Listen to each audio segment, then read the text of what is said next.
Israel ने अपने 4 बंधकों को छुड़ाने के लिए 150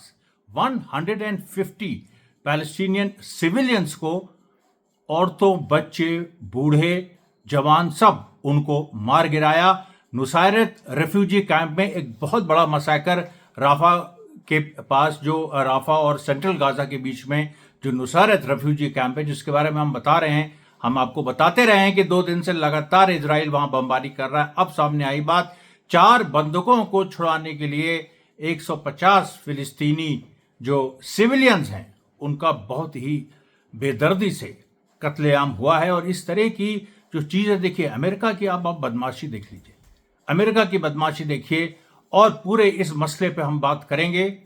अमरीश मिश्रा स्पीक्स में आपका स्वागत है। हम सबसे पहले आज के डेली राउंड अप में आपको ले जाते हैं। देखिए, एक बड़ी खबर आई आज सुबह सुबह कि जब 40 किलोमीटर दूर हिजबुल्लाह ने मार की, मतलब लेबनान बॉर्डर से करीब 40 किलोमीटर दूर इस आईडीएफ की एक साइट है नौफ हगीलिल साइट में, जो कि 40 किलोमीटर लेबनान बॉर्डर से है, वहां पर ड्रोन से इन्होंने हमला किया। और ये अल नासरा एक इजरायली एक आईडीएफ का एक दूसरा ठिकाना है, उसके ईस्ट, उसके पूरब में ये नौफ हगीलिल है। और उसमें जो है ड्रोन से जो अटैक हुआ वो काफी घातक था और उसमें इजरायली आईडीएफ को काफी नुकसान हुआ। ये एक 40 किलोमीटर की रेंज पे हिजबुल्लाह ने पहली बार इतनी बड़ी रेंज में मारा, नहीं तो अभी तक वो 9 से लेके 20 किलोमीटर तक की रेंज में मार चुका है। और आपको बताते चले यहाँ पर कि हिजबुल्लाह के पास करीब कम से कम 1000 से ऊपर किलोमीटर रेंज की बैलिस्टिक मिसाइल्स भी हैं, यमन के पास भी हैं। उसके बाद देखिए कि एक इजरायली मीडिया से खबर आती है और बड़ी जबरदस्त खबर होती है। और इजरायली मीडिया से जो ये खबर है, ये देखिए कि वो कहते हैं कि Hezbollah holds accurate intelligence information and does not need foreign agents. उनका ये कहना है कि हिजबुल्लाह का इजराइल के बारे में, इजराइल के ठिकानों के बारे में बिल्कुल सही इंफॉर्मेशन उनके पास रहती है और उनको किसी एजेंट की जरूरत नहीं है। दूसरी बात, वो अखबार कहता है, हिब्रू अखबार, कि currently we in Israel are in the stone age while Hezbollah is hitting infrastructure and warning systems daily, including Iron Domes, at least 4 of which have been destroyed. वो ये कह रहे हैं कि इजरायली, ऐसा लगता है कि इजरायली हम स्टोन एज में रह रहे हैं और हमारे पास, हमारे कंट्रोल में कुछ नहीं है और हिजबुल्लाह मारे जा रहा है। अभी तक 4 आयरन डोम्स डिस्ट्रॉय कर चुका है। ये इजराइल का अखबार कह रहा है, हिब्रू अखबार। उसके बाद वो अखबार ये भी कहता है कि हिजबुल्लाह ने ओरोन यारोक जो सिस्टम है, जो कि इजराइल का एक डिफेंस मैकेनिज्म है जो मिसाइल्स को रोकता है, जैसे आयरन डोम है, ओरोन यारोक जो सिस्टम है येबा एक इजरायली इलाका है, और वो इस सिस्टम का, ओरोन यारोक का काम था कि उधर से अगर मिसाइल जाएं तो वार्निंग दे, लेकिन वो फेल हो चुका है, वो वार्निंग नहीं दे पा रहा है। और ये जो ओरोन यारोक सिस्टम है, इसको ये उतना इसकी कैपेबिलिटी थी कि यमन जो मार कर रहा है रेड सी पे, उसकी भी ये वार्निंग दे सके, लेकिन उसकी भी ये वार्निंग देने में फेल हो गया है। और उसके बाद इजरायली अखबार कहता है कि जो हमारा होम फ्रंट कमांड है, जो हमारी सेना का कमांड है, वो हमसे सब कुछ छुपाती है।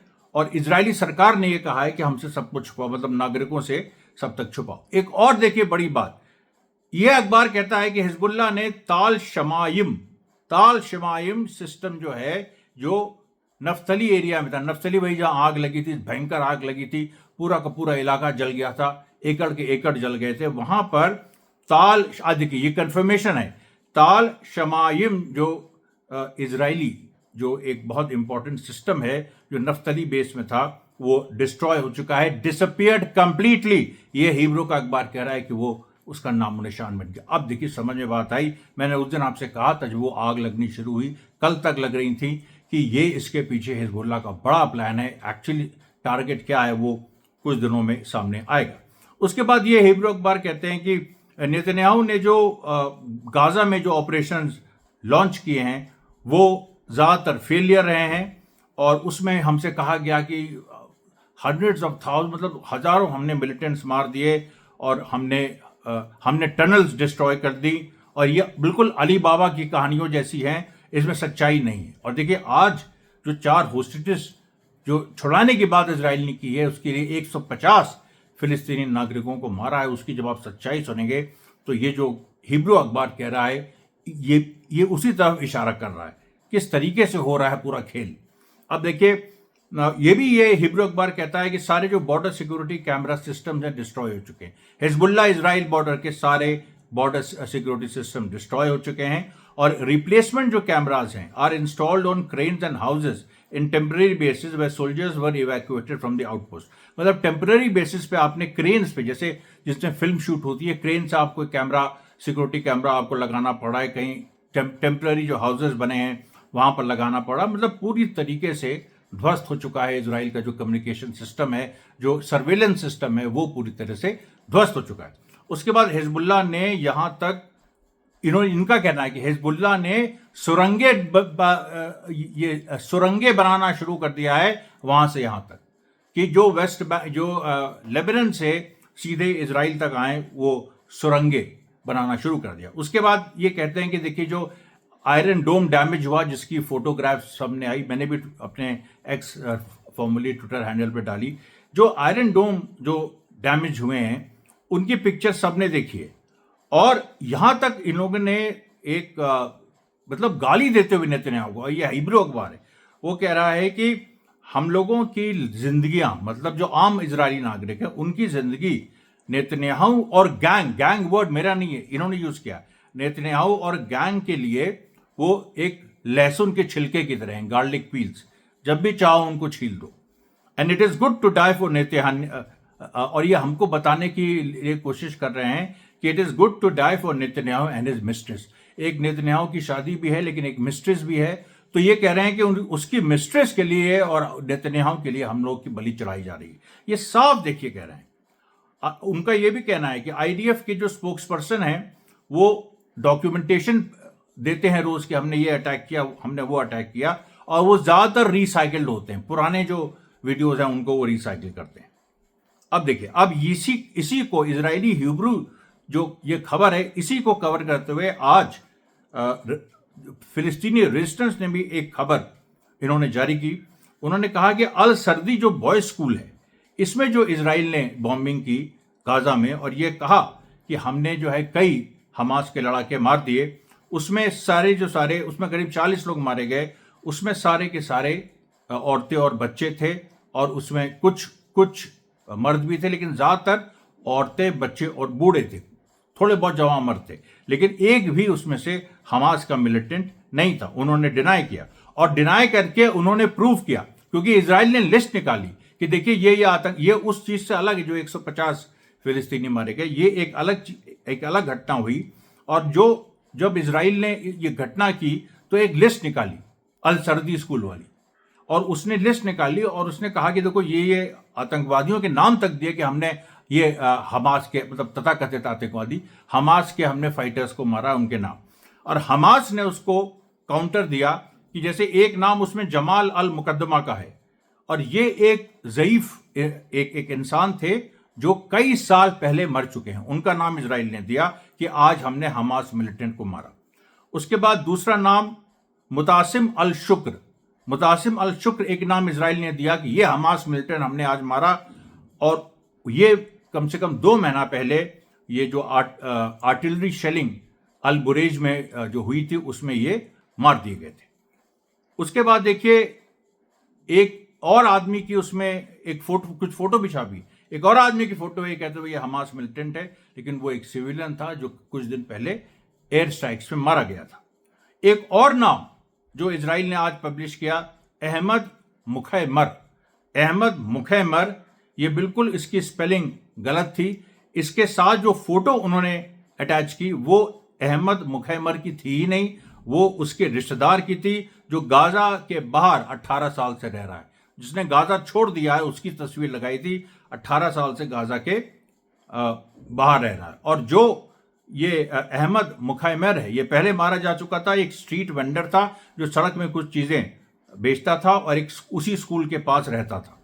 अब देखिए इस तरीके की जो चीजें हैं इन्होंने लूपहोल्स निकाले, और कोई भी एक भी नाम हमास फाइटर का इजराइल नहीं दे पाया। और अब देखिए उसके बाद इजराइल ने क्या किया। फिर एक जो इस्लामिक रेजिस्टेंस इन इराक है, वहां से खबर आती है कि जो यमन के साथ जो कोऑर्डिनेटेड अटैक्स इराक के रेजिस्टेंस ने शुरू किए हैं, वो अपने नेक्स्ट फेज में पहुंच रहे हैं। अब नेक्स्ट फेज का मतलब क्या? नेक्स्ट फेज का मतलब है कि जो लेवायथन जो गैस पोर्ट है इजराइल का, वहां पर कहीं ना कहीं उसको स्ट्राइक करने की पूरी बात है। और जैसे देखिए उस पर स्ट्राइक होगा तो उसके बाद तो इजराइल पागली हो जाएगा, मतलब उसके पास कुछ रहेगा नहीं, क्योंकि उस पे स्ट्राइक होने से जो मेडिटेरेनियन कोस्ट के पास जो इजरायली शहर हैं वो भी धू धू करके जल उठेंगे। अब देखिए एक पैलेस्टीनियन बच्चे को भी एक जो कलकिलिया में जो इन्वेजन किया उसमें मार खाए आईडीएफ, फिर एक बच्चे को गोली मारी, वो घायल है। उसके बाद देखिए पीएफएलपी ने एक पूरा बयान दिया और कहा कि ये देखिए पीएफएलपी का जो बयान है, ये जो बड़ा मैसाकर 150 सिविलियंस का हुआ है उसको प्रीएम्प्ट करता है। उसने कहा कि ऐसा लग रहा है कि अभी जो इसके पहले एक मैसाकर हुआ है, अब इजराइल को बड़ा मैसाकर करना चाह रहा है और कुछ ऐसे दिखाएगा कि हमने अपने होस्टेजेस छुड़ाए। देखिए ये बात पहले ही पीएफएलपी ने ये बात कह दी है। वो जो घटना घटी है जिसमें 150 लोग मारे गए हैं, उसके कम से कम 3 घंटा पहले पीएफएलपी ने ऑलरेडी ये बात बोल दी थी। उसके बाद देखिए जेनिन वेस्ट बैंक में जो लड़ाइयाँ हुई, जेनिन में जो जबाद एरिया है उसमें एक भिड़ंत हुई ज़बरदस्त। उसके बाद फिर जो हिजबुल्ला के एयर डिफेंस सिस्टम्स हैं, हिजबुल्ला ने अनवील किए एक नए एयर डिफेंस सिस्टम जो इजरायली प्लेन्स को मार सकते हैं। अभी तक हिजबुल्ला ने इस पहलू को छुपाए रखा था, लेकिन अब उसने अनवेल किया है कि इजरायली प्लेन अगर अब आए, जो कि लगातार एयर स्ट्राइक्स कर रहे हैं लेबनान में इजरायली प्लेन्स, तो हम लोग भी मार गिराएंगे। फिर आप देखिए कि जो शेख नईम कासिम हैं हिजबुल्ला के डिप्टी सेक्रेटरी जनरल, उनका पूरा स्टेटमेंट आया और उन्होंने वही कहा कि हिजबुल्ला के पास जो अभी हथियार हैं उसका कुछ ही अंश हमने जारी किया है। उसके बाद हिजबुल्ला की लगातार जो रोज़ वाली लिस्ट है, जो वो रोज़ ऑपरेशंस करता है, उसमें खिरबित मार, बिरकित रिशा, नेतुआ, ये सारे सेटलमेंट्स पे उसने अटैक किया और एक नए जो तहयात ट्रायंगल है उस पर भी हिजबुल्ला ने मार की। और फिर देखिए एक और आया है बयान, एक और बयान आता है। ये सब देखिए बिल्डअप हो रहा है जो 150 सिविलियन मारे गए। एक और बयान आता है पीएफएलपी के बयान के बाद, हमास के जो पोलिस ब्यूरो मेंबर हैं इज्जत अल रिश का, वो भी इस तरह की आशंका वो जगाते हैं कि इजराइल कुछ बड़ा करने जा रहा है, कुछ इसकी बड़ी प्लानिंग है और कुछ सिविलियंस को ये बड़े लेवल पे मारेगा और एक झूठी बात कहेगा कि हमने होस्टेजेस को छुड़ा लिया है। अब देखिए फिर हिजबुल्ला का एक और स्टेटमेंट आता है और कुछ साइट्स पे हिजबुल्ला ने अटैक किया है। और ये देखिए फिर एक और खबर रेजिस्टेंस जारी करता है कि जो इजराइल क्लेम कर रहा है कि जो फिर से जो हमने हमास के फाइटर्स को मार दिया, वो एकदम झूठी है। और उसने एक और चीज़ क्लेम की, इजराइल ने जो यहाँ पर जो क्लेम किया पहले और नाम उसने पूरे दिए और नाम में सारी विसंगतियां हमने आपके सामने रख दी। एक और इजराइल ने चीज़ कही कि हमने एक बड़े हथियारों के कंटेनर को, जो हमने UNRWA स्कूल जो अल सर्दी और अल शती, एक और स्कूल, 2 स्कूल्स पे जो बमबारी की थी, इसमें पहले करीब 40 लोग मारे गए, 150 फिर उसके बाद। अभी जो उन्होंने कहा है कि अल शती जो रेफ्यूजी कैंप है उसमें जो हमने बमबारी की, उसमें हमने हथियारों का एक कंटेनर जो फिलिस्तीनी रेजिस्टेंस का हमने उड़ा दिया। सच्चाई में उसका वीडियो जारी किया है आईडीएफ ने, और उन्होंने कहा है कि ये जो प्रिसाइज आईडीएफ स्ट्राइक थी एक्चुअली बच्चों के खिलौने थे। इसमें बच्चों के खिलौने थे, इसमें ना हथियार थे, ना इसमें उसके आसपास कोई इंसान भी नहीं था। बच्चों के खिलौने का एक कंटेनर था, उसको आईडीएफ ने प्रिसाइज स्ट्राइक करके हथियार जो हैं हमास के उड़ा दिए। अब आप देखते रहिए। फिर देखिए वेस्ट बैंक में फोकस शिफ्ट होता है। अल खलील में लोकल यूथ्स हैं, अपने हाथ से बने जो बम हैं उनके और एक्सप्लोजिव डिवाइसेस हैं, उससे उन्होंने मुकाबला किया इजरायली फोर्सेस का। अरीहा में भी इसी तरह की बात आई। अल कुद्स में, मतलब जेरूसलम में भी मोलोटोव कॉकटेल के साथ सामना किया, ज़बरदस्त सामना किया। और अरीहा में एक जो बात आई कि जब अकाबत कैंप में जब लड़ाई हो रही थी तो उसमें इजराइल ने एक सिविलियंस पे फायरिंग की जिसमें 9 सिविलियंस अरीहा में मारे गए। उसके बाद जो उसके जवाब में कम से कम 3 आईडीएफ सोल्जर्स वो मारे गए हैं और उनकी बॉडीज ले जाई गई हैं। वो मरे हैं या घायल हैं या उसमें से कुछ मर गए हैं, ये अभी कंफर्म होना बाकी है। अभी देखिए फिर जेनिन में एक और एक्सप्लोजिव डिवाइस से सिलत अल दहर जो इलाका है जनन का, उसमें एक और एक्सप्लोजिव डिवाइस से रेजिस्टेंस ने आईडीएफ के परकच्चे उड़ाए और पूरा एक वाहन उड़ा दिया। इसके बाद देखिए जो इस्लामिक जो इराकी रेजिस्टेंस की फिर से खबर आती है, किस तरह से वो यमन के साथ कोऑर्डिनेशन में लगा है। और उसके बाद देखिए हिजबुल्लाह के लगातार जो हिजबुल्लाह मार कर रहा है वो पूरी बात आती है। और फिर एक अजीब सी घटना सामने आती है इजिप्ट की। और इजिप्ट में देखिए क्या है कि इजिप्ट में मैं आपसे बार बार जो एक बात कह रहा हूं कि इजिप्ट में रेजिस्टेंस हो रहा है, वहां पर उसकी सेना के लोग शहीद हुए हैं 2, और तीसरा तो मार के निकल गया। उसके अंदर भी एक मोसाद एजेंट का असैसिनेशन हुआ। आज एक बार फिर एक मोसाद एजेंट इजिप्ट के अंदर मारा गया। और ये जो है अभी तक वहाँ जो वेनगार्ड्स ऑफ लिबरेशन रेजिस्टेंस ग्रुप है उसने अभी क्लेम नहीं किया है, लेकिन शक यही है कि ये भी उन्हीं का काम है। और ये चीज़ देखिए फिर इजिप्शियन गवर्नमेंट इस पर पूरी तरह से चुप है। इजराइल ने इस पर पहले वाला जो मारा गया था उस पर तो इजराइल ने कोई एक्सप्लेनेशन नहीं मांगा था। इस जो दूसरा एक बिजनेसमैन जो है, एक वहाँ का जूइश बिजनेसमैन, उसको जो मारा है, उसकी हत्या हुई है, इजराइल ने इजिप्ट से कहा है कि इसका जवाब दो। तो उसके बदले में इजिप्ट ने बस इतना कहा कि आप भी इसका जवाब दीजिए। अब आप भी किस बात का जवाब दीजिए, ये देखिए जो पूरी भाषा शैली है हिब्रू और अरबिक में, क्योंकि अरबिक में जवाब जो इजिप्ट की सरकार ने दिया कि आप भी जवाब दीजिए। और आप भी जवाब दीजिए का मतलब क्या है?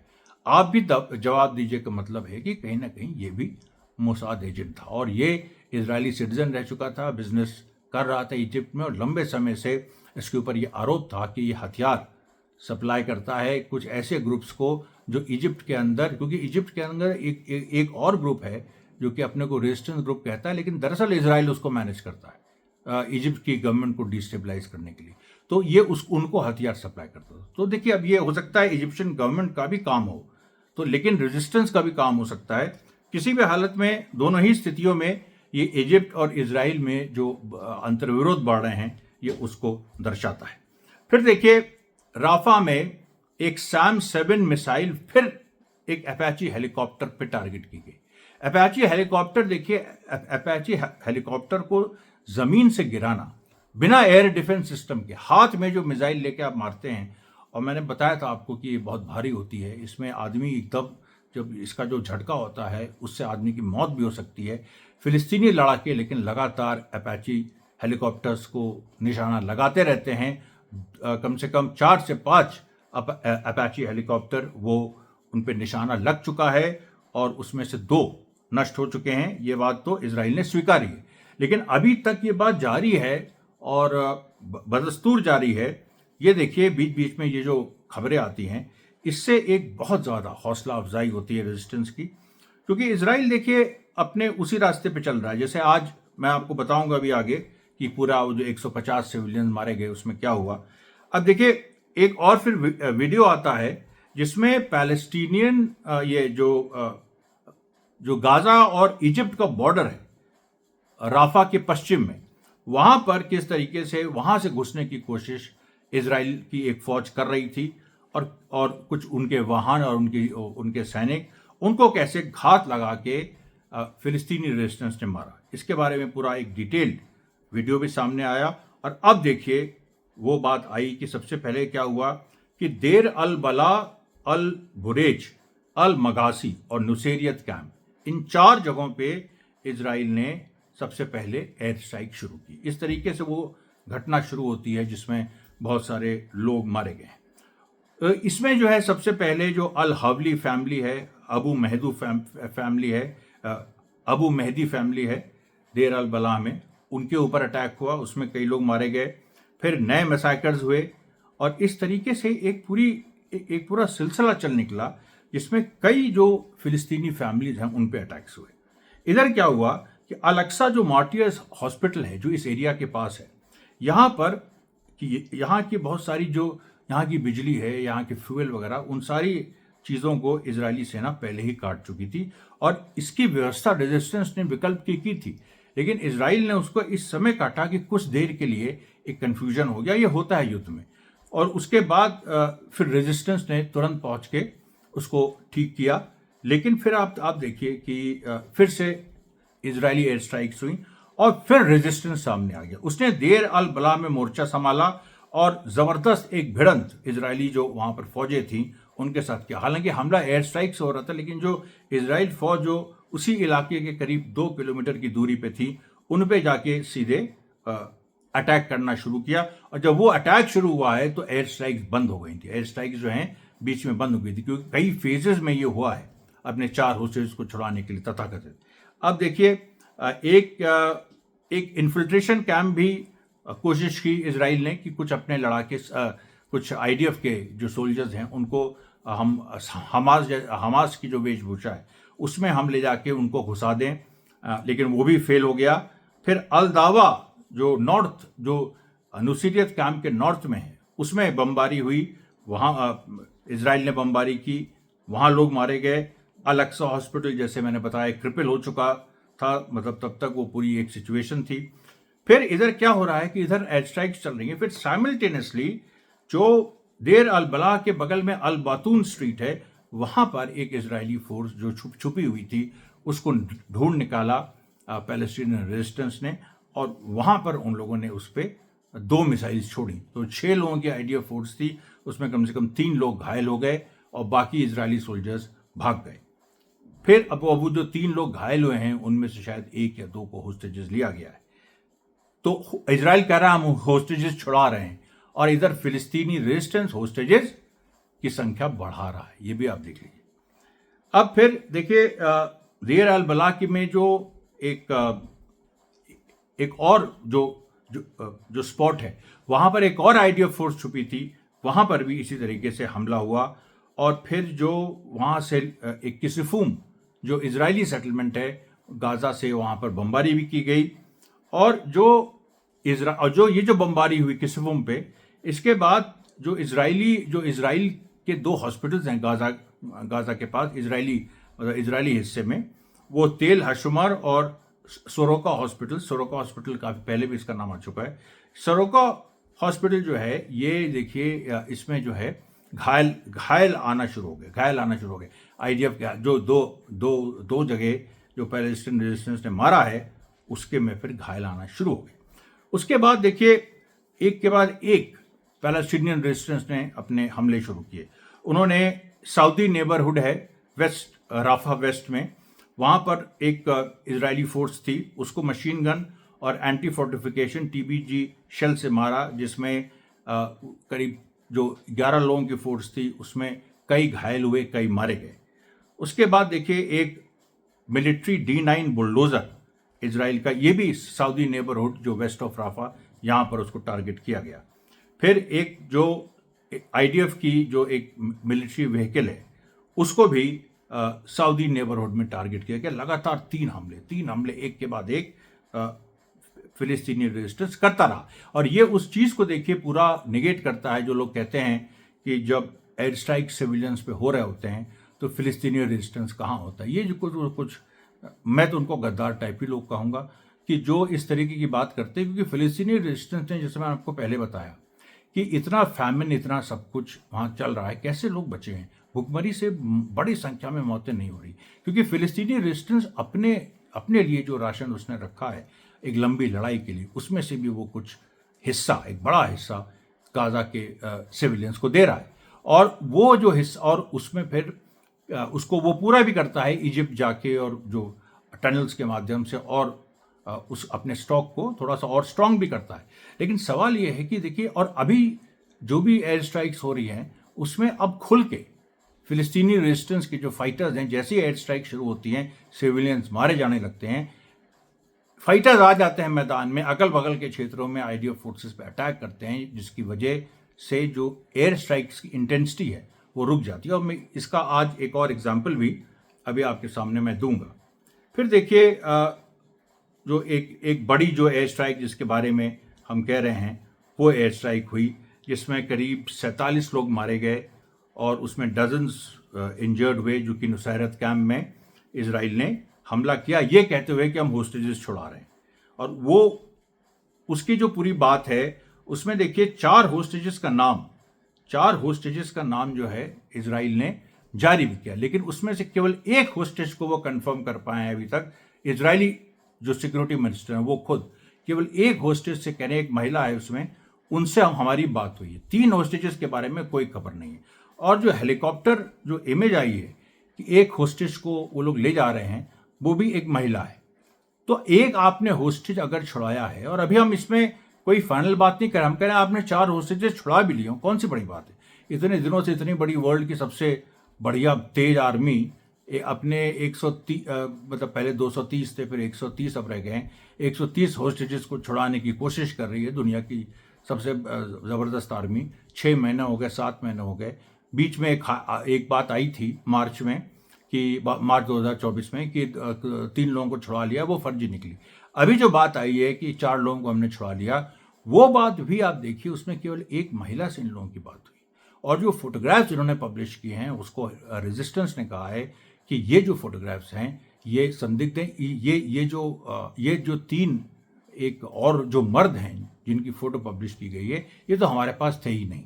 ये बात देखिए सामने आई, और तो आपने इसके लिए 150 लोगों को मार दिया। लेकिन आप देखिए इधर क्या हुआ, इधर रेजिस्टेंस फोर्स भी बाहर आ गई और उसने जो है राफा में फिर से इजरायली फोर्सेस पे हमला किया।